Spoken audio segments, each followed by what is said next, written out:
네, 계속해서 7번째 유형 살펴보도록 하겠습니다. 7번째 유형은 담화문에 대한 내용입니다. 같이 한번 또 살펴보도록 하죠. 담화문 유형은 공공기관이나 정보기관에서 실시한 담화의 내용을 읽고 파악하는 능력을 측정하기 위한 문항입니다. 주로 이제 대화 상황이 제시돼요. 그래서 이제 뭐 갑 땡땡, 의 땡땡 이렇게 흘러갑니다. 주로 대화 상황이 제시되며 발화 주체의 입장이나 의견을 판단하는 유형입니다. 법조문, 공고문 유형과 마찬가지로 다양한 형태의 문서를 읽어두면 풀이 시간을 절약할 수가 있대요. 당연한 얘기 하시네요. 그럼 이제 이 문제는 어떻게 풀까요? 이제 뒤를 보시면 아시겠습니다만은 이제 뭐 A 땡땡, B 땡땡 이렇게 해가지고 A가 무슨 생각을 하는지, B가 무슨 생각을 하는지, C가 무슨 생각을 하는지 파악하면 돼요. 근데 이제 우리가 어떤 시험을 치는지 한번 생각해 보세요. 여기에 야 오늘 우리 점심 뭐 먹을래? 나는 갈비탕, 나는 짜장면 이런 얘기 할까요? 절대 그런 얘기 안 해요. 공공기관과 관련된 내용 하겠죠. 그럼 이제 무슨 얘기 할까요? 야 이번에 이런 사업 할 건데 뭐 조건이 어떻게 돼? 이런 거 얘기하지 않을까요? 그러면 사실상 내용이 뭐랑 유사할까요? 법조문이랑 유사할 수밖에 없어요. 뒤로 보시면 알지만 법조문과 유사한 내용들이 많이 들어가고 있다는 거 확인할 수 있죠. 그래. 그럼 어떻게 풀까요? 법조문이랑 유사하다니까요. 그럼 얘도 선지 보고 선지 쭉 본 다음에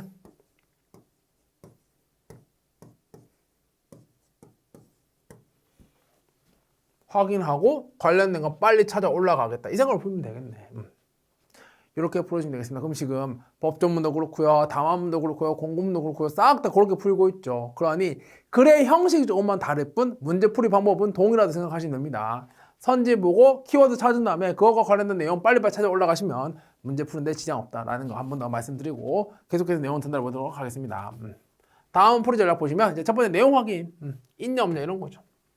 발화 주체 발언을 파악하면 빠르게 풀 수 있는 문항입니다. 주로 A가 이야기한 것을 B가 이야기한 것처럼 변형하는 이제 행위 주체 변형, 그 다음에 A의 주장과 반대되는 내용을 제시하는 사실과 반대 변형이 활용됩니다. 이 내용은 문제를 통해서 확인을 해보도록 하겠습니다. 이제 두 번째 내용 적용. 요거는 이제 우리가 또 계속해서 연습했던 사례 얘기예요, 사례.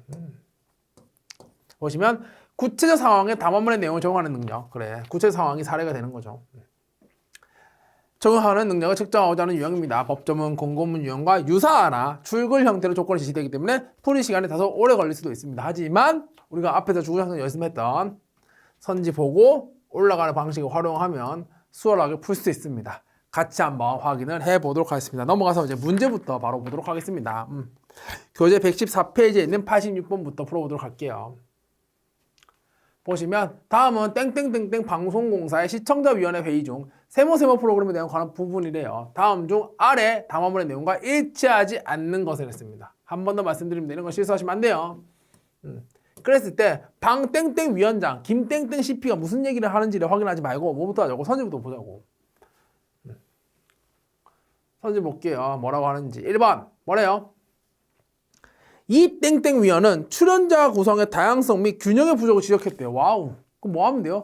이 땡땡 위원 생각을 확인해 보면 되겠네. 여기 있네요, 보면. 뭐래요? 이 땡땡 분께서. 지금까지 출연했던 강연자 40명 가운데 미국인이 19명, 영국인이 7명으로 두 나라 전문가가 3분의 2에 달한대요. 또한 강연 분야에 있어서도 다양성이 부족해 보인대요. 경제 및 경영학 전문가가 10명이어서 다른 분야에 비해 너무 많다는 생각이 듭니다. 또한 여성이 5명에 불과하다는 점도 지적하지 않을 수가 없대요. 무슨 얘기? 균형이 깨졌다 이 얘기네. 균형이 깨졌다. 그리고 다양성도 없고 균형도 깨졌고 다양성도 없고 이 얘기네요. 그죠? 그럼 1번 괜찮죠? 오케이. 이렇게 보시면 됩니다. 2번 볼까요? 이 프로그램은 본방송 때는 더빙으로 제공되지만 후에 인터넷 다시 보기를 통해서는 원어 자막 서비스가 제공된대요. 그럼 더빙부터 찾아보세요. 어디 있는지. 어디 있어요? 쭉 봤더니만 여기 있네, 여기. 요 분께서 이제 강연자의 목소리가 더빙으로 가려져 원강의 생생함을 전달하지 못한다는 점이 아쉬웠대요. 자막 더빙을 선택해서 들을 수 있었으면 하는 바람이 있습니다. 라고 해서 더빙으로 나간다는 걸 확인했어요. 그랬더니 CP가 뭐래요? 다만 방송 후 3주 이내에 플랫폼이나 사이트의 온라인 다시 보기 서비스에서는 선택을 통해 원어 자막을 보실 수 있도록 했대요. 선택이니까 더빙도 나가고 자막도 나간다라는 거 확인할 수가 있죠. 그러니까 2번도 오케이 됩니다. 3번 방 땡땡 위원장은 출연진에 대한 시청자들의 부정적 의견에 대해 염려를 표현했대요. 그럼 이번 의견을 확인해 보도록 하겠습니다. 쭉 올라갔더니만 여기 있죠. 땡땡 회의 강의자에 대한 논란으로 인해 해당 강의자의 강연을 반대하는 여론이 최고의 기획과 양질의 강연을 흘려놓는 것은 아닌지 우려스럽습니다. 해당 강의자의 섭외에 좀 더 신중했더라면 하는 아쉬움이 남는데요. 적어도 제작진의 성의 있는 답변과 시청자와 소통하는 시도는 있었어야 하지 않을까요? 라고 해서 부정적 의견에 대한 염려 표현하는 거 확인할 수 있습니다. 3번도 오케이. 4번 땡땡 프로그램의 출연진은요. 땡땡땡땡 방송공사의 직원들의 2차례 검증 후 섭외가 이루어졌대요. 그럼 검증 확인해 보도록 하겠습니다. 어디 나와 있는지. 여기 있네. 보시면 어떤 출연자를 어떤 절차를 통해서 선정해야 될지가 프로그램 기획 시 가장 고민이 많았던 부분입니다. 우선 글로벌 석학자문위원회에 두고 출연 후보자를 1차 검증, 내용 자문 교수님들이 2차 검증을 했대요. 근데 4번 선지 땡땡땡땡 방송공사 직원들이 검증했다는데요. 틀렸네요. 4번 찍어야 되겠다. 망설일 이유가 없죠. 5번은요. 세모세모 프로그램의 제작진은 프로그램 속 사용되는 단어의 성격을 고려했대요. 이것도 찾아보면 되죠. 어렵잖아. 마지막 달라겠네. 보시면 일반 시청자들이 석학들의 강연을 들을 때 개념어가 많이 노출된 경우가 많아서 강의 자막에만 집중된 상황이 우려되어서 더빙을 선택하게 되었대요. 그러니까 5번도 확인할 수 있습니다. 괜찮죠? 정답은 4번 하시면 되겠어요. 어떻게 푼다? 선지 먼저 보고 묻고자 하는 바가 무엇인지를 캐치한 다음에 그것과 관련된 정보를 지문에서 빨리 찾겠다. 이런 식으로 보시면 됩니다. 어렵지 않죠? 할 수 있습니다. 이렇게 해서 86번 정리하도록 하고요. 87번에서 한 번 더 연습을 해보도록 하겠습니다. 87번 다음 회의 내용에 근거하여 보았을 때 가장 적절하지 않은 거 골라달래요. 선지 확인하고 또 찾아 올라가 보도록 하겠습니다. 1번 땡땡 광역시장은 실질적 의미의 지방시대 실현을 위한 제도적 근거 마련의 필요성을 언급하고 있대요. 그럼 이제 땡땡 광역시장을 찾아봐야지. 어디 있어요? 여기 또 여기 있네요. 뭐래요? 통합법 제정과 관련하여 두 법률을 단순히 통합하는 것에 그치게 되면 지방시대위원회와 지역균형발전특별회계가 지방의 자율성, 특성화를 최대한 지원하는 기구로서 역할을 하기는 힘들 거래요. 균형발전특별회계의 확대, 지방의 위원 추천 등의 제도적 뒷받침이 필요하대요. 그 내용 확인할 수 있으니까 1번은 오케이 됩니다. 2번 사회자는 앞선 발언들을 정리하고 앞으로의 계획을 언급하며 회의를 마무리하고 있대요. 이제 사회자가 중간중간 나오는데 그럼 이제 2번 선지를 확인하려면 어디로 가야 될까요? 마무리하고 있다면 그럼 밑으로 가야지. 볼까요? 뭐래요? 지방시대를 위해서는 자주 만나고 소통, 연락하는 것이 중요하대요. 지역이 직면한 다양한 문제를 근본적으로 해결하려면 그 사안을 가장 잘 아는 현장의 재정권을 포함한 각종 권한을 넘겨야 하고 중앙은 지방이 문제를 잘 해결할 수 있도록 적극적으로 지원해야 할 거래요. 앞으로 중앙지방협력회의를 통해 중앙과 지방과 자주 만나 적극 소통하고 협력하도록 해야겠다라고 하면서 앞으로의 계획 언급하면서 회의 마무리. 괜찮죠? 2번도 오케이. 다음 3번. 뭐래요? 도지사는 자치 입법권의 확대를 위해 법적 보장이 필요하다고 보고 있어요. 그럼 도지사 의견 확인해 보도록 하겠습니다. 어디에 있어요? 여기 뜩하니 있죠. 보면 이제 지방 분권 강화를 위해서는 첫 번째로 지방재정권 확대가 필요하지만 현재 국세 지방세 구조에서는 어려워 보인대요. 두 번째로 땡땡처가 보고한 자치 입법권 확대가 필요한데 이는 지금도 충분히 보장되어 있대요. 선무선지는 법적 보장 필요하다고 이미 되어 있는데 뭔 소리야. 세 번째 내용은 됐고 다음 몇 번? 3번이네. 찍어야지. 망설이가 없는데요. 3번. 4번 땡땡처장은요 자치입법권 강화를 위한 법적 근거 마련의 필요성을 언급하고 있대요. 그럼 땡땡처장을 확인해 보도록 하겠습니다. 어디 있는지. 여기 있죠. 먼저 자치입법권 강화를 위한 법령 정비 체계를 구축할 필요가 있대요. 그 내용 대놓고 얘기하고 있네. 4번도 오케이 됩니다. 5번 볼까요? 조세 구조의 현실을 고려하고 있다. 땡땡도지사. 아까 우리 확인했었어요. 어디 있어요? 여기 있지. 현재 국세 지방세 구조에서는 어려워 보인다. 여기 대해서 이야기를 하고 계시네요. 정답 몇 번? 3번 하시면 돼요. 똑같은 방식으로 풀고 있는 걸 확인할 수가 있습니다. 구조가 조금씩 다를 뿐 푸는 방식은 동일해요. 푸는 방식 위주로 연습을 해달라 라는 말씀까지 들어보도록 하겠습니다. 88번 풀어보도록 하죠. 88번 다음 담화문을 읽고 갑을병위원회 의견과 관련하여 적절하지 않은 것을 골라달래요. 선지 보고 지문 또 위로 올라가 보도록 하겠습니다. 88번이야. 보시면 1번 갑위원은 법률 개정을 통해서 사업부의 예산 자율성 확보를 주장하는 을의 의견에 동의할 것이다 라고 했어요. 갑과 을이 여기에 똑같이 이야기를 하고 있는지를 확인해 봐야 되겠네요. 일단 갑이 뭐라 그러는지 보도록 하겠습니다. 사업부는 행정부, 입법부와 대등한 독립기관으로서 각자의 물적 자원에 관한 부분도 독자적으로 결정해야 하는 헌법적 위상이 주어져 있습니다. 따라서 향후 법원 행정처를 법원 예산 행정처 혹은 법원 행정예산처를 바꿔서 예산 부분에 대해서 체계적 전문적으로 능력을 축적하고 법률을 개정하여 법적 학문적으로 뒷받침이 된다면 사업부의 독립적인 예산 편성권이 안정될 것으로 보이는데요. 일단 갑은 오케이. 을은요? 보시면 을이 뭐라 그러냐? 헌법 제54조 예산안 편성의 의미에 비추어 봤을 때 헌법 개정 없이도 국가재정법 제40조 부분을 바꾸어서 예산 요구액을 감액하고자 할 때 당의 독립기관의 장에 동의가 있어야 하고 동의가 없으면 독립기관의 예산을 그대로 국회에 제출해서 국회의 판단을 맡기는 형태의 법률 개정이 가능합니다. 이러한 법률 개정을 통해 독립적인 예산 편성권이 인정받아야 한대요. 요것도 확인할 수 있으니까 1번은 오케이 되네요. 2번 볼까요? 정위원은 국민의 신뢰와 관련하여 다른 국가기관과는 다른 법원의 특수성을 고려하고 있대요. 정의원 확인합니다. 사법부의 예산 독립은 조심스럽게 검토할 필요가 있대요. 왜요? 법원은 다른 부처나 독립기관과 달리 권리 주장을 할 때 주의를 기울여야 국민의 신뢰를 확보할 수가 있대요. 특수성을 이야기하고 계시네요. 그죠?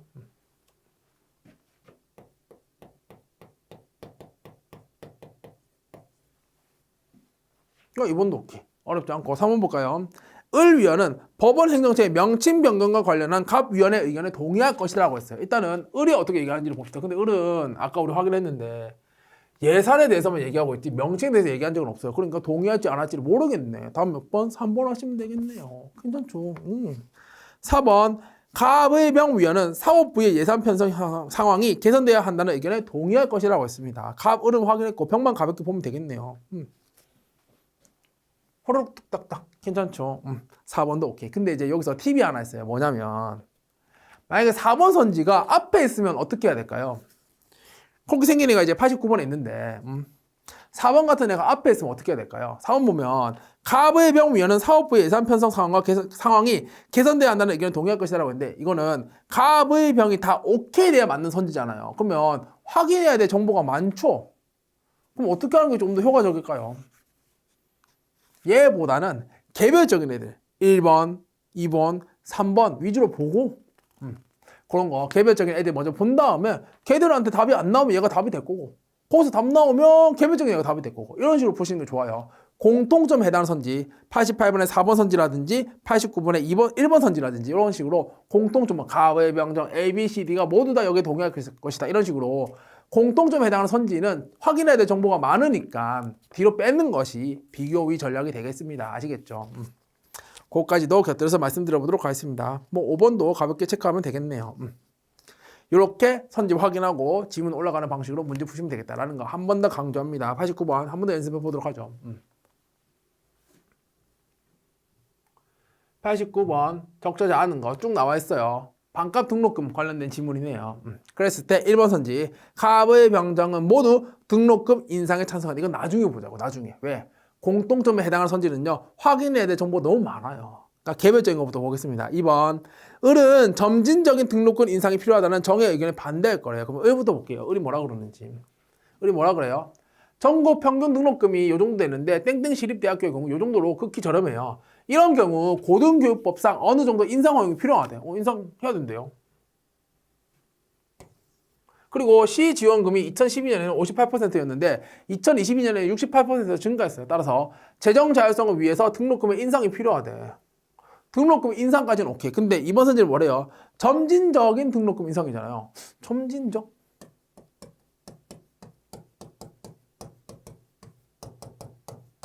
여기 대해서 얘기한 적 없는데 그럼 반대할지 안 할지도 모르겠네요. 몇 번이 답이에요? 2번이 답인데 찍어야 되겠다. 망설일 이유가 없는데요. 그죠? 게임이 끝났네요. 3번 보겠습니다. 갑은 기존의 대학 등록금 결정 요인들에 대해 비판적 시각을 갖고 있대요. 확인해 볼게요. 갑이 뭐라고 그러는지. 여기 나와 있네. 대놓고. 대학 등록금이 정치적 또는 정부의 정책으로 결정되고 있으며 대학의 재정적 자율성이나 지속 가능성은 논외로 적용되어 온 것은 문제래요. 비판적 시각인 거 맞네. 3번도 오케이. 괜찮죠?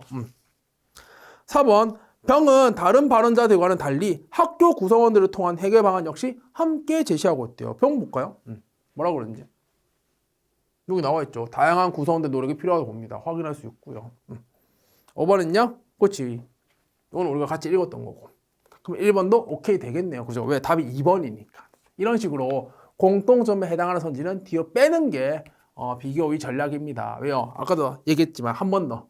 확인해야 될 정보가 너무 많아요. 가부명도 다 봐야 된다니까. 그러느니 2번 같은 애 보면 뭐야? 얘기한 적 없는데 어떻게 알아? 2번 딱 지우면 답 되잖아요. 이렇게 조금 스킬적으로 푸는 것도 필요해요. 왜요? 어쩔 수 없어. 우리 남들보다 잘 맞춰야 되잖아요. 그래야 이제 붙을 테니까. 그것까지 말씀드려보도록 하겠습니다. 89번도 정리하고요. 90번은 넘어가 보도록 하겠습니다. 90번 보시면 다음 공청의 내용을 읽고 가장 적절하지 않은 선지를 골라서 할래요. 지문 읽지 말고 선지부터 봅니다. 선지에서 뭐라 그런지를 보도록 할게요. 보시면 1번 문 땡땡 교수는 노 땡땡 교수와 달리 신체적 취약계층뿐만 아니라 문화적 취약계층까지 고려하고 있다고 그랬어요. 그럼 문 땡땡 교수가 그렇게 얘기하고 있는지를 보도록 할게요. 읽어보도록 하겠습니다. 뭐라 그러시는지. 문 땡땡 교수께서 보시면 안전취약계층 안전관리제도 개선이 필요하대요. 미래사회에서는 안전관리, 재난관리가 가장 고차원적인 사회복지입니다. 그죠? 이러한 맥락에서 사회적 약자들이 안전한 사회가 진정한 의미의 복지적 안전사회래요. 따라서 약자와 동행하는 안전관리 및 재난관리 시스템을 구축해야 합니다. 어린아이들, 다양한 장애를 가지고 있는 시민, 외국인을 비롯해 한국어와 소통이 어려운 이주민이 소외되지 않는 안전관리 시스템을 만들어 가야 한대요. 우리는 이들의 인지적 특성을 파악하고요. 안전취약계층의 행동보호자들과 관계를 구축해야 합니다. 예를 들어 예시. 어린이 안전사고와 관련하여서는요. 어린이 보행이 많은 구역에서는 운전자뿐 아니라 지역사회 자치경찰이나 시설 등 보호 시스템을 가동할 필요가 있대요. 운전자 모든 어른들 특히 안전취약계층이 아동들의 행동보호자에게 책임이 있는 거래요. 이런 얘기 하고 있네요. 그럼 1번 선지 다시. 문화적 취약계층 얘기한 적이 없는데요. 무슨 소리 하는 거야. 그럼 몇 번이에요? 1번이 답이네. 하하하. 찍고 넘어가시면 되겠습니다. 괜찮죠? 이제 문 땡땡 교수와 관련된 선지 2번, 3번, 5번도 가볍게 체크가 되고요. 만약 여기서 답 안 나오면 어떻게 해야 돼요? 노 땡땡 교수의 견해까지 확인해 보면 되겠죠. 근데 그럴 필요가 없다고. 이유는 이미 문 땡땡 교수에서 답이 나왔어요. 근데 왜 망설여? 찍고 넘어가야지. 그렇게 얘기한 적이 단 한 번도 없는데. 아시겠죠? 그럼 질문. 만약에 문 땡땡 교수가 신체적 취약계층뿐만 아니라 문화적 취약계층까지 고려했다고 칩시다. 그럼 1번 선지 맞아요? 아니에요. 1번 선지 다시 보세요. 이것도 되게 중요해요. 1번 선지 뭐라 그랬냐면 문 땡땡 교수는 노 땡땡 교수와 달리 신체적 취약계층뿐만 아니라 문화적 취약계층까지 고려하고 있다고 그랬어요. 그래서 중요한 표현이 뭐뭐와 달리죠. 뭐뭐와 달리. 예를 들어 볼게요. A와 달리 B는 C이다.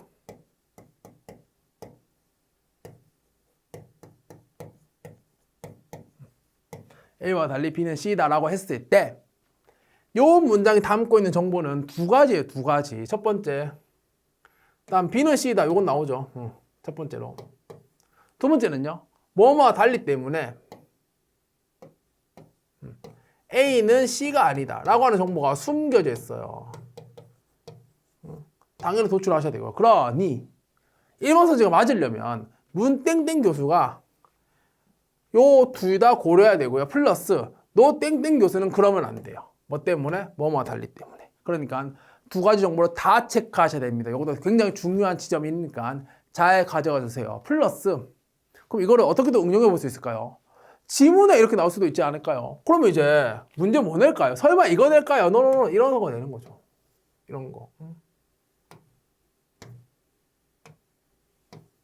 올라. 왜 지워져? 이런 거 내는 거예요. 요거는 이제 생각 안 하면 지문에서 못 찾거든요. 이런 것도 하나 가져가 달라라는 말씀을 들어보도록 하겠습니다. 90번도 가볍게 해결합니다. 91번 보도록 하겠습니다. 91번 보시면 다음 담화문을 읽고 가능한 상황을 골라달래요. 이제부터 이제 사례 문제 나옵니다. 사례 문제는 이제 진짜 법조문 공고문이랑 유사해요. 어떻게 풀자? 밑에 보고 키워드 찾은 다음에 위로 올라가서 되는지 안 되는지만 보시면 돼요. 그럼 이제 볼게요. 1번 뭐라고 하는지에 대해서 보시면 이제 국가장학금과 관련된 거 알 수 있어요. 뭐라 그러느냐? 1번 이른 나이에 결혼을 하게 된 갑과 갑의 배우자의 수입은 학자금 지원이 나오는 수준에 해당하나 부모님의 경제적 형편이 좋아 학자금이 나오지 않았대요. 그럼 일단은 무슨 생각해야 돼요? 결혼을 했잖아요. 그럼 결혼과 관련된 정보가 있는지부터 봐야지. 쭉 훑으세요. 봤더니만은 요 첫 번째에 나와 있어요. 뭐라 나와 있냐면 그리고 심지어 여기 질문을 보면 주제를 알 수가 있어요. 또 심지어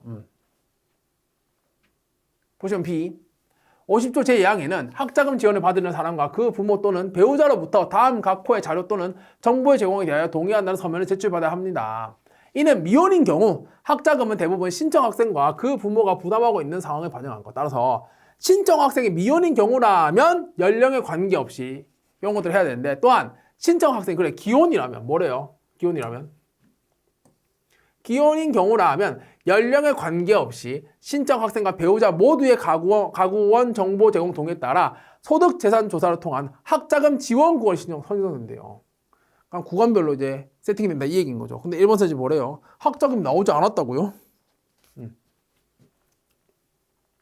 지원 구간이 산정된다 그랬으니까 얼마든지 학자금은 나올 수 있는 상황이 되겠죠. 1번은 지워집니다. 괜찮죠? 2번 불가피한 지방 경제 사정으로 인해 한 학기를 초과하여 학교를 더 다니게 된 법학전문대학원 지학계층 재학생 을은요 2020년에 입학했네요. 예외적으로 장학금을 수여할 수가 있대요. 그럼 이제 요것과 관련된 또 내용 찾아야 되겠죠. 첫 번째는 소득재산 조사랑 관련된 거고, 두 번째는 이제 이자 면제니까 관련 없고, 이제 세 번째를 봐야 되겠네. 봤더니면은 뭐라고 답변해요? 특정 학생이 장학금을 과도하게 지급받는 사례가 없도록 모든 대학에 19학년도 1학기부터 한 학생당 법학전문대학원 장학금 총 수요 횟수를 총 6학기로 제한하고 있대요. 해당 취지에 맞게 대학에서는 장학금 지급 원칙을 수립하여 운영할 수 있도록 협조해 주시기 바랍니다. 라고 마무리 짓고 있네요. 근데 이분은요, 이미 쭉 다닐 만큼 다녔어요. 한 학기 초과해서 더 다니게 됐대. 근데 이제 불가피해서 다닐 만큼 다녔는데 한 학기 더 초과하게 된 거니까 예외적 장학금 수여할 수 있다? 6학기까지만 제한했다고 했고, 19학년 1학기부터 제한했는데 이분은요 2020학년도에 입학했으니까 적용받습니다.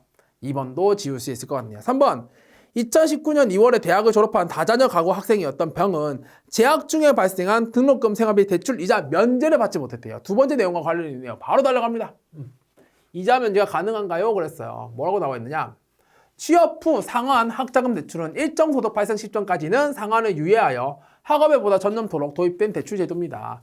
기초생활수급자 등 저소득층에게는 대출 이자 부담 경감을 위해 생활비 대출을 의무 상환 개시 전까지 무이자로 지원을 하고 있대요. 2022년 1월에 졸업한 학생부터는요, 취업 후 학자금 상환 특별법 개정에 따라 기초생활수급자, 상위계층, 다자녀 가구 학생의 경우 재학 중에 발생한 등록금 생활비 대출이자 면제가 시행된대요. 따라서 기초생활수급자는 재학 중 등록금 생활비 대출 모두 이자를 면제받을 수 있음을 알려드립니다. 그래서 3번 선지 2019년 2월에 대학을 졸업했네요. 다자녀 가구, 대자녀 가구. 근데 이제 2022년 1월에 졸업한 학생부터는 이렇게 된대요. 그럼 이제 그 이전을 생각해봐야 되겠네요. 그럼 이제 병원 재학 중에 발생한 등록금 생활비 대출 이자 면제를 받지 못했다는데 왜 못 받지요? 그럴 이유가 없는데요. 그죠? 보시면 되겠네요. 3번도 오케이가 되겠습니다. 4번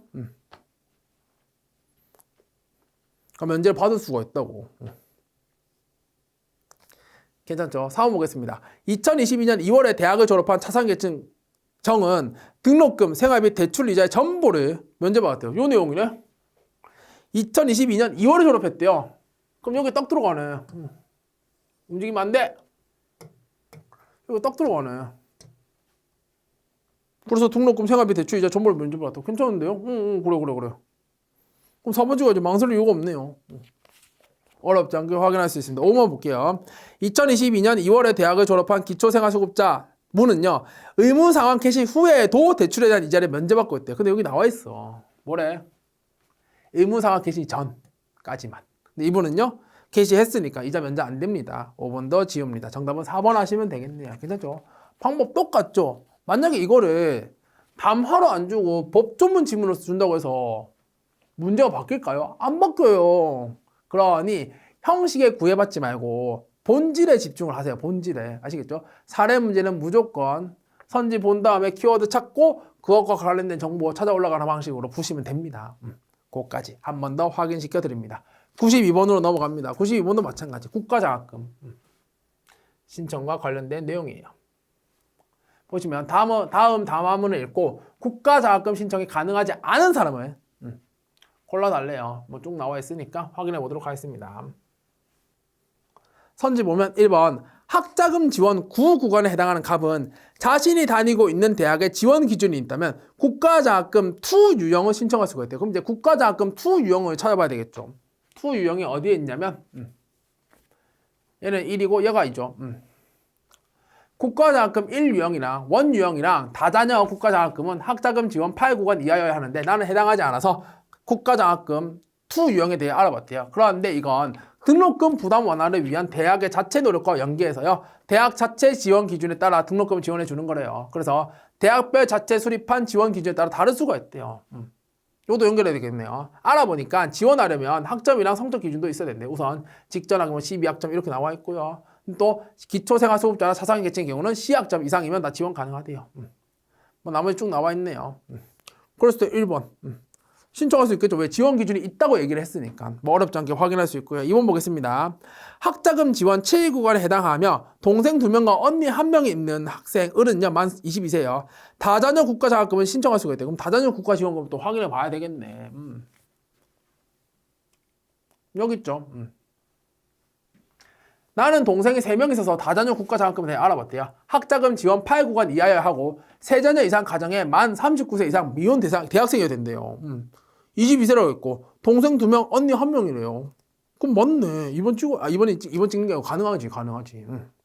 2번도 가능합니다. 3번 볼게요. 학자금 지원 5구간에 해당하며 지난 학기 총 학점이 D+인 지체장애 학생 병은요. 국가장학금 1유형에 신청이 가능하면 선발된다면 420만 원의 장학금 받을 수가 있대요. 봤더니만은 일단 국가장학금 1. 기존에는 기초생활수급자나 차상위 계층의 경우 첫째 자녀는 뭐 요 정도 했는데 지원금이 이렇게가 됐대요. 근데 일단은 장애 학생에 대한 얘기가 없네요. 분명히 뒤에 있을 거예요. 확인해 보도록 하겠습니다. 쭉 봤더니만은 어디에 있어요? 여기 있죠. 장애 학생이나 자립 준비 청년의 경우에도 성적 기준이 적용되지가 않는데요. 그러니까 D+인 거는 중요하지 않아요. 괜찮죠? 그럼 이제 그대로 딱 집어넣어 봤으면 어떻게 돼요? 얘 5구간이니까 여기 들어가죠. 그럼 420만 원인 거 맞네. 오케이. 3번도 괜찮습니다. 4번. 동생이 2명 있는 첫째 자녀인 기초생활수급자 정은요. 국가장학금 1유형을 신청하면 등록금 전액을 지원받을 수가 있대요. 볼까요? 다음 학기부터는 모든 자녀에게 등록금을 전액 지원해 준대요. 그러니까 4번도 오케이가 되죠. 어렵지 않습니다. 그럼 5번이네. 그럼 5번 찍어보도록 하죠. 학자금 지원 3구간에 해당하는 대학교 4학년 문은요. 2학년 1학기와 2학년 2학기 때 C점을 받고 국가장학금 수령하였다면 이번 학기에 학점 C를 받았더라도 국가장학금 신청이 가능하대요. 그럼 쭉 훑어 보세요. 봤더니 성적 얘기가 나오는데 여기 보시면 1, 3구간의 학생의 경우에는 C 학점을 받더라도 재학 기간 중 2회까지는 괜찮대요. 2회까지는. 근데 5번 선지 다시 한번 더 확인해 보도록 하겠습니다. 뭐래요? 3구간이니까 들어오죠. 네. 이미 C 학점 가지고 2번 받아 먹었어요. 그럼 이번엔 돼요, 안 돼요? 안 된다고. 그러니까 정답은 5번 하시면 되겠네요. 방식 똑같죠. 다시 한 번 더. 요 지문이 법조문으로 나온다 한들, 공고문으로 나온다 한들, 담화문으로 나온다 한들 선지 바뀌어야 될 이유가 있어요? 없어? 없다고. 다 똑같아요. 그냥 옷만 갈아입는 거, 옷만 갈아입는 거. 예를 들어서 제가 지금 이제 셔츠를 입고 있는데 제가 후드티를 입든 반팔티를 입든 셔츠를 입든 제가 달라지나요? 안 달라져요. 그렇게 생각을 해주시면 좋을 것 같습니다. 지문 형식만 조금 바뀔 뿐 문제는 동일합니다. 본질적인 포커스에 맞춰달라. 라는 것까지 정리하도록 하겠습니다. 93번. 다음 담화문을 읽고 갑질 사례를 제대로 분석하지 못한 경우는 골라달래요. 그럼 이것도 확인해보면 되죠. 뭐 쭉 나와 있고요. 선제 확인하도록 하겠습니다. 1번. 땡땡땡땡 공사의 팀장 A는요. 직원을 상대로 자신의 구두 수선 신문, 와우. 자녀의 입학 관련 사무 등 가족의 개인 업무, 와우. 가전제품 수입, 자신의 점심 도시락 구입 등 업무와 관련 없는 일을 수차례 지시했대. 이는 갑질 유형 중 사적 이익 요구에 해당한다. 딱 봐도 그렇게 느껴지는데요. A에 나와 있죠. 그럼 사적 이익 요구가 어디인지 보도록 하겠습니다. 어디 있어요? 여기 있네. 사적 이익 요구 유형은요. 뭐래요? 우월적 지위를 이용해서 금품 또는 향응 제공, 도시락 사와 이런 거잖아요. 그러면 뭐 사적으로 이익을 추구하는지 여부를 통해 판단할 수 있대. 자기 아들 입학 관련된 거 일 좀 해라 이런 거 당연히 다 이익이죠. 그래. 그럼 1번은 오케이. 2번. 땡땡 시장의 과장 B는요. 공무직 근로자 갑에게 병가를 낸다는 이유로 사직 공고했고요. 기간제 근로자 을에게는 특별한 사유 없이 연가를 불승인했고요. 근로자 병에게는 계약과 달리 임금을 적게 지급했대요. 이는 부당한 인사. 확인해보세요. 부당한 인사 어디 있는지. 여기 있네. 부당한 인사 유형은요. 특정인의 채용, 승진, 인사 등을 배려하기 위해 유불리한 업무를 지시하였든지 정당한 사유 없이 인사와 관련하여 부당하게 업무 처리를 하였는지 여부를 통해 판단한대. 확인되죠. 3번 땡땡 도청의 과장 C는요. 이사를 하면서 와우 직원들에게 이삿짐을 운반을 했대요. 와, 요즘에도 이런 사람들이 있을까요? 이는 갑질 유형 중 비인격적 대우. 비인격적 대우 뭐래요? 외모와 신체, 출신지, 학력 등을 비하하는 발언하거나 욕설, 폭언, 폭행 등 비인격적 언행을 하는지 여부를 살펴야 된대. 근데 이삿짐 옮기기 한 거는 여기보다는 어디 가깝고요? 여기가 가깝겠죠. 정답은 3번 하시면 됩니다. 또 이렇게 생각할 수 있어요. 선생님, 이삿짐 옮기를 시킨 다음에 너 왜 그것밖에 못 드냐? 이렇게 얘기할 수도 있지 않아요? 그런 생각을 하지 말아달라고 내가 제발 부탁할게요. 진짜. 선지에 나와 있는 대로, 지문에 나와 있는 대로 풀면 돼요. 우리의 목적이 뭐 시험 문제, 교재에 있는 문제의 타당성을 검증하는 건가요? 우리의 목적이? 아니야. 우리의 목적은 뭔데? 이거를 도구로 삼아서 실전 가서 시험 잘 보는 거예요. 그러니까 어떻게 하면 실전 가서 시험 잘 보지? 여기에 포커스를 맞춰서 방향성을 정립해 주시기 바랍니다. 93번도 정리합니다. 그럼 이제 마지막 문제. 와우, 여기까지 왔네요. 마지막 문제 같이 살펴보도록 하겠습니다. 94번입니다. 다음 단원을 읽고 부적합한 사례를 골라달래요. 방식은 동일해요. 선지 보고 위로 올라갑니다. 올라가 보면 1번 땡땡 시청에서는 소비기한이 제조일로부터 3개월인 제품에 대해 2022년 7월 1일 회수 사유를 적발하였고 해당 제품이 2022년 1월 1일부터 6월 30일까지 생산된 것을 확인하고 2022년 1월 1일부터 4월 1일까지 생산된 부분을 제외한 나머지 부분만 회수 대상으로 지정하였대요. 이것과 관련된 부분 어디 있는지를 딱 찾아보도록 하겠습니다. 어디에 있어요? 얘는 뭐 처분 나와 있고 여기 나와 있네. 회수 대상. 보시면 뭐래요? 소비 기한이 경과된 제품의 경우 유통 판매도 불가하고 이미 소진되었을 가능성이 크므로 회수 대상에 포함시킬 필요가 없대요. 따라서 회수 사유 적발 시점에 이미 소비 기한이 경과한 제품은 제외하고 회수 대상을 산출하면 된대요. 그 내용을 반영하고 있으니까 1번은 적합합니다. 2번 땡땡청에서는 자가 품질 검사 결과 부적합 사실을 알고도 해당 제품을 유통 판매한 A 영업소에 영업허가 등록 취소 처분을 했대요. 요것과 관련된 내용 찾아봅니다. 첫 번째 있죠.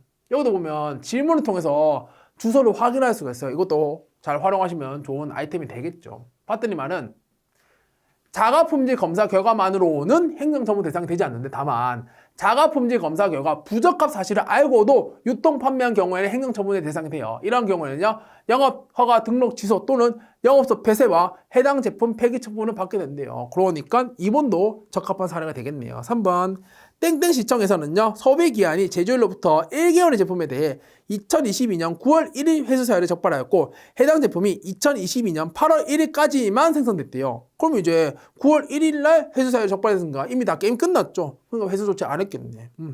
1번이랑 3번은 같은 내용을 활용하고 있는 거를 또 볼 수가 있네요. 4번 땡땡청에서는 자가품질 검사 결과 부적합 제품을 회수해야 하는데도 회수 조치를 취하지 않았네요.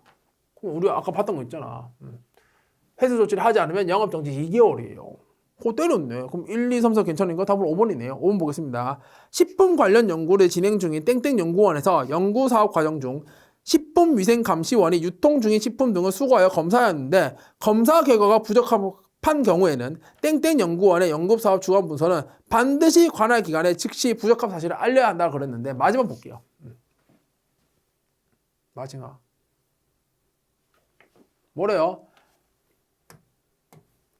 식품위생감시원이 검체를 수거했고 검사 결과 부적합한 경우라면 부적합 항목이 회수대상에 해당되면 회수 조치하면 돼요. 괜찮죠? 그러니까 회수 조치를 하면 게임 끝나. 굳이 알릴 필요까지는 없어요. 그 내용 확인하시면 되겠습니다. 괜찮죠? 오케이, 좋습니다. 이렇게 해서 5번 정답 찍어주시면 됩니다. 물론 1, 2, 3, 4가 맞으니까 그냥 5번 보지 말고 바로 찍으시면 돼요. 이것도 같이 곁들여서 말씀을 들어보도록 하겠습니다. 이것으로 해서 담화문까지 봤습니다. 그죠? 우리 법조문, 공고문, 담화 봤는데 다시 한 번 더 귀에 딱지가 앉을 텐데 한 번 더 강조하겠습니다. 본질은 똑같아요. 그러니까 똑같은 방식을 활용해서 문제 푸는 거 주구장창 연습을 하시면 되겠습니다. 이것으로 해서 담화문 내용까지 정리했고요. 우리는 다음 강의에서 또 새로운 유형에 대해서 살펴보도록 하겠습니다. 다음 강의에서 뵙겠습니다.